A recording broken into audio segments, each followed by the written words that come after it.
اللہ رب العزت قرآن کریم کے اندر ارشاد فرماتا ہے یعلمون ظاہرا من الحیات الدنیا، یعنی وہ لوگ ان چیزوں کو جانتے ہیں جو دنیاوی زندگی کی ظاہر چیزیں ہیں، وَهُمْ عَنِ الْآخِرَةِ هُمْ غَافِلُونَ، اور آخرت سے وہ لوگ غافل ہوتے ہیں، یعنی آخرت سے بیزار ہوتے ہیں، انہیں کوئی فکر نہیں ہوتی کہ آخرت کیا چیز ہے، صرف وہ دنیا کے ان انسانیوں کے واقع ہونے کی ظاہری چیزوں پہ، ظاہری اسباب پہ غور و فکر کرتے ہیں۔ لیکن جو مومن بندہ ہوتا ہے، جو زندہ دل بندہ ہوتا ہے، جو سوجھ بوجھ رکھتا ہے، وہ اس کے داخلی باطنی اور اللہ رب العزت کی حکمت سے بھی غور کرتا ہے اور دونوں اسباب کے اندر فرق بھی کرتا ہے۔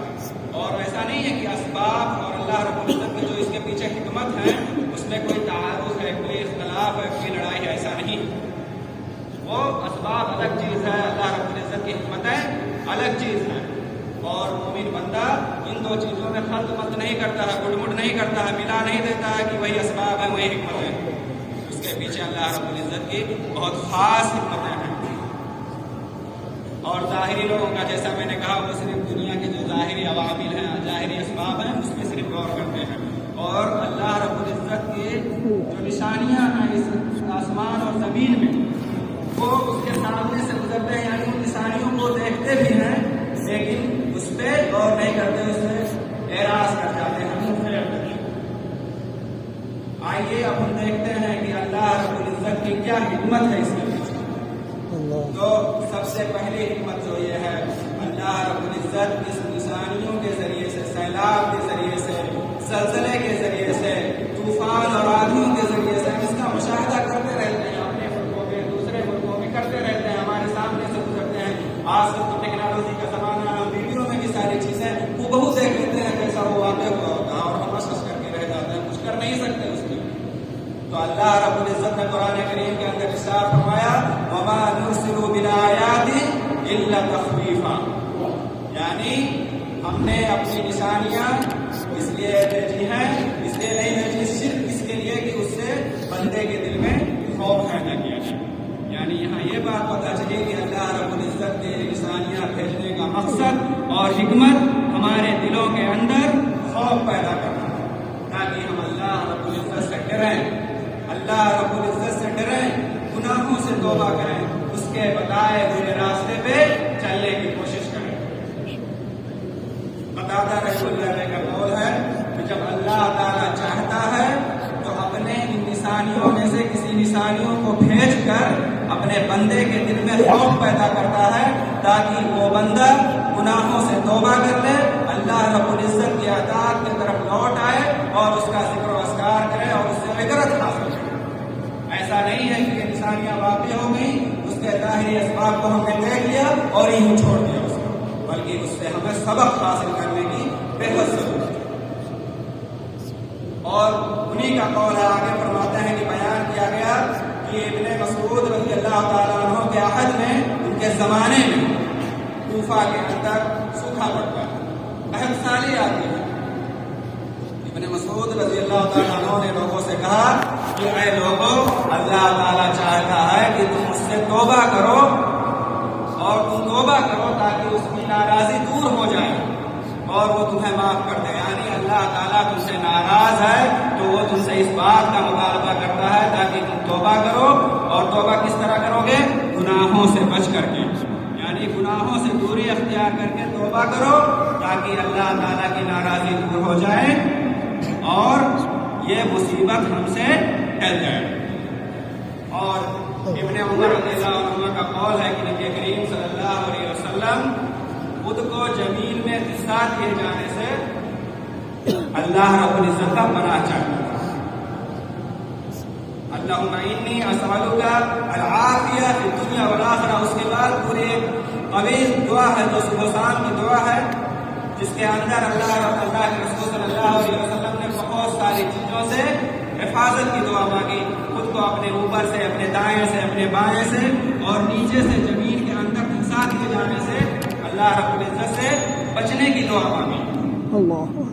یہاں ہمیں کیا پتہ چلتا ہے کہ ہمیں اللہ رب العزت کے ان نشانیوں کو ہلکے میں نہیں لینا چاہیے، ہم اللہ رب العزت کی نشانیوں پہ غور کرنا چاہیے اور اس کے پیچھے کیا حکمتیں ہیں، اس کے کیا مقاصد ہیں، اس کو غور کرنا چاہیے اور اللہ رب العزت کا تقوی اور خوف اختیار کر کے گناہوں سے توبہ کر کے اس کی اطاعت اور فرما برداری کرنا چاہیے. ساتھ ہی اللہ رب العزت سے ایسی مصیبتوں سے بچنے کے لیے ہمیشہ دعا اور استغفار کرتے رہنا چاہیے. برادران اسلام، جب ہم قرآن کے اندر تدبر کریں گے، قرآن کے اندر غور و فکر کریں گے، قرآن کو سوچ و سمجھ کے پڑھیں گے تو ہمیں پتہ چلے گا کہ اللہ رب العزت کی ذات بڑی عظیم ذات ہے، بڑی قدرت والی ذات ہے. اس کے ہاتھ میں عظمت ہے، قدرت ہے.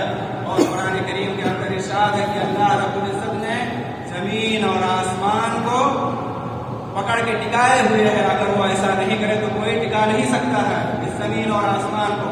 اس سے ہمیں اس کی قدرت کا اندازہ ہوتا ہے، اس کی طاقت کا اندازہ ہوتا ہے.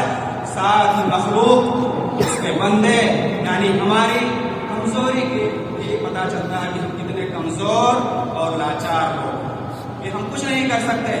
آج دیکھیں ٹیکنالوجی کتنی ترقی کر چکی ہے، کتنا آگے بڑھ چکے ہیں ٹیکنالوجی کے میدان میں، لیکن وہ رڈار، وہ ادوات، وہ جو آ رہے ہیں ابھی بھی زلزلے کے آنے کی خبر ہمیں نہیں دے سکتے کہ کب آنا ہے، کیسے آئے گا.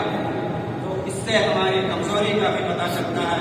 اس لیے ہمیں ان سب چیزوں سے عبرت حاصل کرنا چاہیے اور گناہوں سے بچنا چاہیے اور اللہ رب العزت کی اطاعت کرنی چاہیے. اور اطاعت کا بدلہ کیا ہے؟ اطاعت کا بدلہ نعمتیں ہیں، برکتیں ہیں. اللہ رب العزت نے قرآن کریم کے اندر ارشاد فرمایا کہ اگر اس بستی کے لوگ ایمان لے آتے، پرہیزگار ہو جاتے تو ہم ان پر زمین و آسمان کی برکتیں کھول دیتے. لیکن انہوں نے ہماری تکذیب کی، ہمیں جھٹلایا، تو ہم نے انہیں ان کے اعمال کی وجہ سے پکڑ لیا. اور یہ جو زمین اور آسمان میں، یہ جو دنیا میں خشکی میں اور بحر و بر میں جو ہم فسادات دیکھتے ہیں، یہ ہمارے اپنے ہاتھوں کی کرتوتیں ہیں. تو اللہ تعالیٰ ہمیں اپنی سزاؤں کے ذریعے سے پکڑتا ہے، ہمارے اعمال کے بدلے، ہماری گناہوں کے بدلے، تاکہ ہم میں سے کچھ لوگ پاس آ جائیں جو غور و فکر کرنے والے لوگ ہیں، توبہ کر رہے ہیں. کہ یہ ساری نشانیاں محض اور محض ہمارے فائدے کے لیے. اور زلزلے کے تعلق سے تو ابھی ہم کچھ بھی نہیں پتا کر سکتے. اور اللہ کے رسول صلی اللہ علیہ وسلم نے زلزلے میں وفات پانے والے کو شہید کا درجہ دیا. تو آپ یہ بھی دیکھیں کہ زلزلے کے پیچھے کئی ساری حکمتیں ہیں. اسے ڈرانے کی حکمت ہے، اس کی نشانیوں پہ غور کرنے کی حکمت ہے، اس سے توبہ کرنے کی حکمت ہے اور اللہ کی طرف رجوع کرنے کی حکمت ہے. نہ کہ کسی غیر مسلم کی طرح ان اسباب کو بیان کر دیں یہ وجہ ہے، اس کی وجہ سے زلزلے آئے اور پھر وہی بات ختم ہو جائے. ایسا نہیں ہے.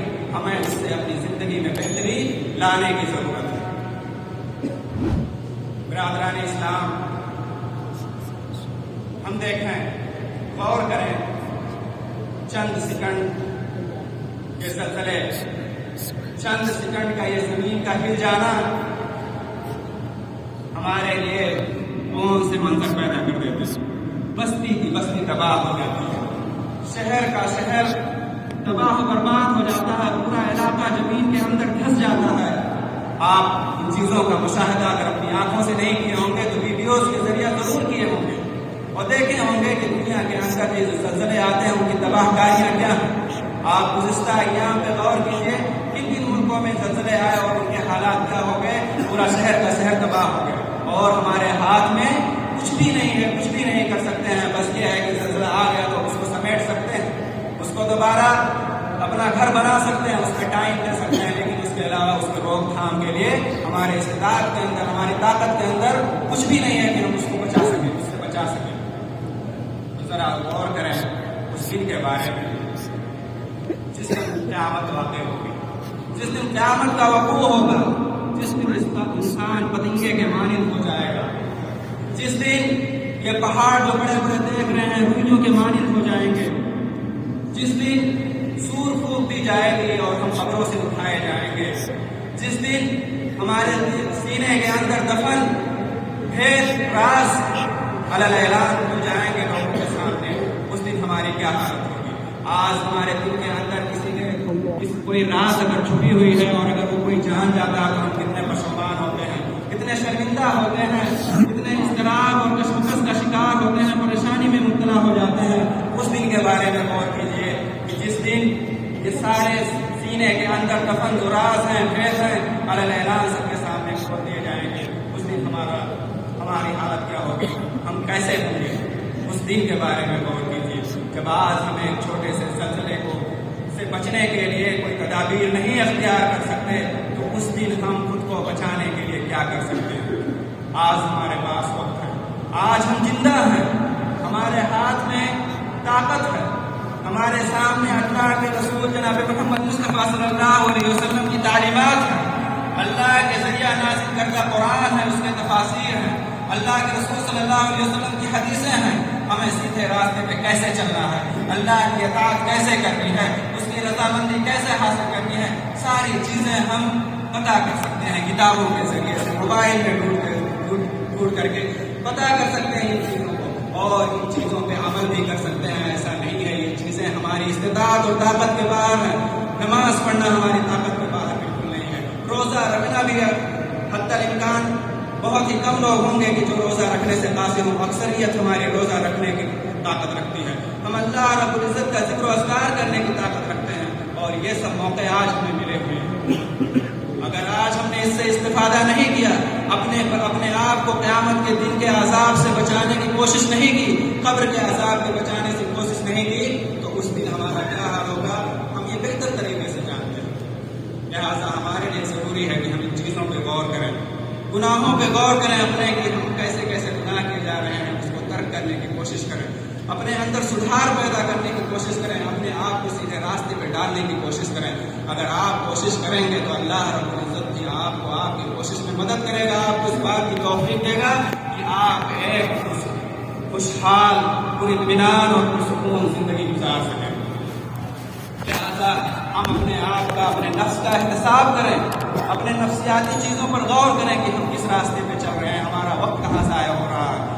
اور یہ بہت معمولی چیز ہے، اگر ہم ذرا سا سکون سے، سنجیدگی سے بیٹھ کے ان باتوں پر غور کریں گے تو ساری چیزیں واضح ہو جائیں گی، ہمیں اپنی کوتاہیاں پتہ ہیں، ہمیں اپنی پریشانیاں پتہ ہیں، اور ساری چیزیں ہمارے سامنے واضح ہو کر آ جائیں گی، اور پھر اللہ کے بتائے ہوئے راستے پر چلنے کا عہد کریں اور چلنے کی کوشش کریں۔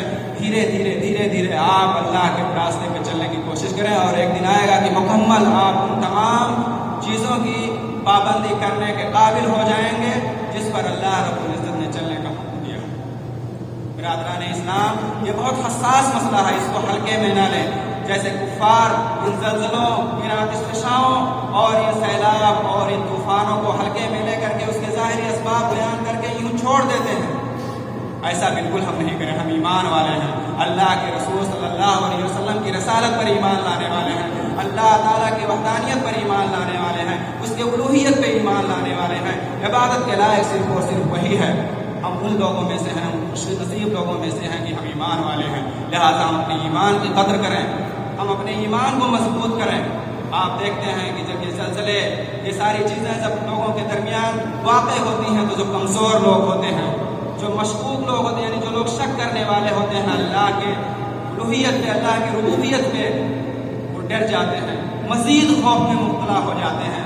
لیکن جو مسلمان ہوتے ہیں، جو مومن بندے ہوتے ہیں، وہ اس کے اندر حکمت کو تلاش کرتے ہیں، اللہ رب العزت کی طرف رجوع کرتے ہیں، اللہ رب العزت کی اطاعت کی طرف بڑھتے ہیں، اللہ رب العزت سے توبہ و استغفار کرتے ہیں، اور اپنی عبادتوں میں اور نیک اعمال میں زیادتی کرنے کی کوشش کرتے ہیں۔ اور یہی مستحب بھی ہے کہ جب ایسی چیزیں کوئی ہمارے درمیان واقع ہوں تو ہم ان سے حکمت حاصل کریں، اس سے سبق حاصل کریں، اس کے حکمتوں پہ غور کریں اور اللہ رب العزت کی طرف رجوع کریں۔ یہ بہت اہم مسئلہ ہے، اس پہ غور کریں اور اپنے آپ کو سدھارنے کی پوری کوشش کریں۔ ہم اگر کوشش کریں گے تو اس میں اللہ رب العزت ہماری مدد ضرور کرے گا، اور ہم سیدھے راستے پہ آ کر ایک سیدھی سادھی زندگی گزار سکتے ہیں۔ ہمیں پرسکون زندگی گزارنے کی کتنی خواہش ہے، ایک پراطمینان زندگی گزارنے کی کتنی خواہش ہے۔ کون بندہ چاہتا ہے کہ ایک پریشان حال زندگی گزارے، مصیبتوں میں مبتلا زندگی گزارے؟ ایسا کون چاہتا ہے؟ کوئی نہیں چاہتا ہے۔ اور اس پرسکونی کی، اس پراطمینانی کی دوا اور علاج صرف ایک ہی ہے کہ ہم اللہ رب العزت کی اطاعت کریں، اس کی فرما برداری کریں، اور اس کے بتائے ہوئے راستے پہ چلنے کی پوری کوشش کریں۔ اب اخیر میں اللہ رب العزت سے دعا ہے کہ اللہ تعالیٰ ہمیں ان نشانیوں کے اندر جو حکمتیں ہیں اس کے سمجھنے کی توفیق عطا فرمائے۔ ان نشانیوں سے جو ہمیں سبق ملتے ہیں اس سبق کو حاصل کریں، اس کے بعد اس پہ عمل کرنے کی پوری کوشش کریں، اللہ اور اس کے رسول کے بتائے ہوئے راستے پہ چلنے کی پوری کوشش کریں، اور ہمیں بارہا یہ دعا بھی کرتے رہنا چاہیے کہ یا اللہ تو ہمیں نیک لوگوں میں سے بنا اور اس کی توفیق دے کہ ہم جو کچھ کرنا چاہتے ہیں کر سکیں۔ اور اللہ رب العزت سے دعا ہے کہ اللہ تعالیٰ ہم میں سے جو پریشان حال ہیں، جو کسی پریشانی میں مبتلا ہیں، ان کی پریشانی کو دور عطا کر دے۔ اے اللہ ہم میں سے جو بیمار حال ہیں، جو کئی سالوں سے کسی مرض میں مبتلا ہے اور ان کے علاج کا کوئی راستہ نہیں ہے، اللہ تعالیٰ تو غیب کے ذریعے ان کا علاج عطا کر، انہیں جلد سے جلد شفا یابی اور شفا کاملہ و عاجلہ عطا فرما۔ یا اللہ ہم میں سے جو کسی قرض دار ہیں، جو مقروض ہیں اور اس کا کوئی راستہ نہیں ہے، یا اللہ تو ان کے قرض کی ادائیگی کا کوئی راستہ نکال دے۔ یا اللہ تو ہمیں نیک اور ایک بنا۔ یا اللہ ہمیں تو اپنے راستے پہ، اپنے بتائے ہوئے راستے پہ چلنے کی توفیق دے۔ یا اللہ تو اپنے نبی کے بتائے ہوئے راستے پہ ہمیں چلنے کی توفیق دے، قرآن و سنت کے مطابق زندگی گزارنے کی توفیق دے۔ یا اللہ اس گروپ کو ہمیشہ صاف و آباد رکھ۔ یا اللہ تعالیٰ تو اس گروپ کے اندر امن و امان پیدا کر۔ ربنا آتنا فی الدنیا حسنہ وفی الآخرۃ حسنہ وقنا عذاب النار وآخر دعوانا